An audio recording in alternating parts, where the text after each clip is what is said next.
اللہ کو کثرت سے یاد کرو تاکہ تم فلاح پاؤ۔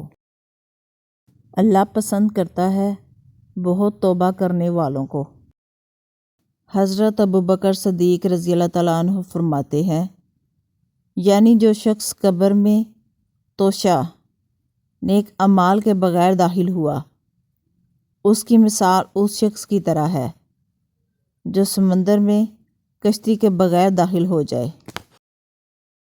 قرآن مجید کی ابتدا بسم اللہ سے اس لیے کی گئی تاکہ اللہ پاک کے بندے اس کی پیروی کرتے ہوئے ہر اچھے کام کی ابتدا بسم اللہ سے کرے۔ تم میں سے کوئی موت کی آرزو نہ کرے۔ نیک شخص تو اس لیے کہ شاید وہ مزید نیکیاں کر لے، اور گنہگار اس لیے کہ شاید وہ توبہ کر لے۔ فرمان آخری نبی صلی اللہ علیہ وسلم ہے، جو کام لوگوں کے سامنے کرنے کو ناپسند کرتے ہو وہ تنہائی میں بھی نہ کیا کرو۔ 5 نمازیں اور جمعہ اگلے جمعے تک اور ماہ رمضان اگلے رمضان تک گناہوں کا کفارہ ہے، جب تک کہ کبیرہ گناہوں سے بچا جائے۔ رحمت عالم جب کسی مقام سے گزر فرماتے تو پیچھے آنے والا شخص خوشبو سے جان لیتا کہ آپ یہاں سے گزرے ہیں۔ 4 کلمات میں سے جو بھی کلمہ کہیں، جنت میں ایک درخت لگایا جائے گا۔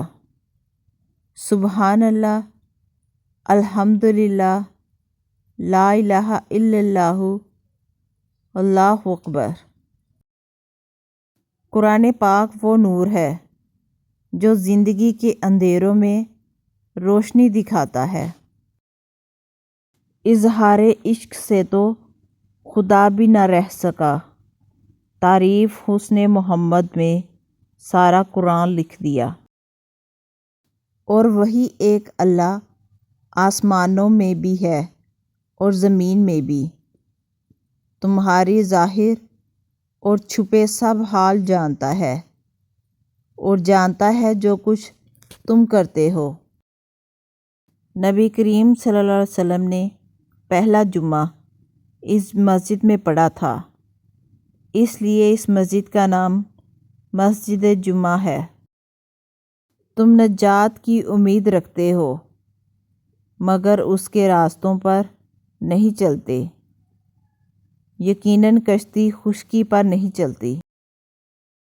حرم کی زمین ہو اور سامنے کعبہ ہو، ہاتھ میں قرآن ہو اور دل میں ایمان ہو، زبان پہ ہو کلمہ اور نکل جائے جان، آمین۔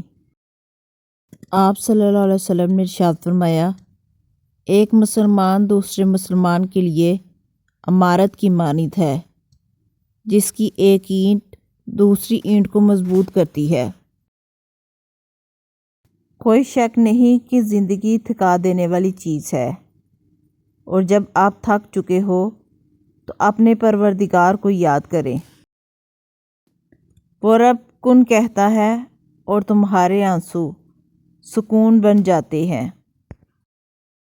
اے اللہ، میرے والدین کو ہمیشہ خوش رکھنا، کبھی کوئی دکھ نہ آئے ان کی زندگی میں۔ کیوں ہوتے ہو پریشان، ہمارا اللہ ہے رحمان۔ اے دلوں کو سکون دینے والے رب، میرے بھی دل کو سکون عطا فرما دے۔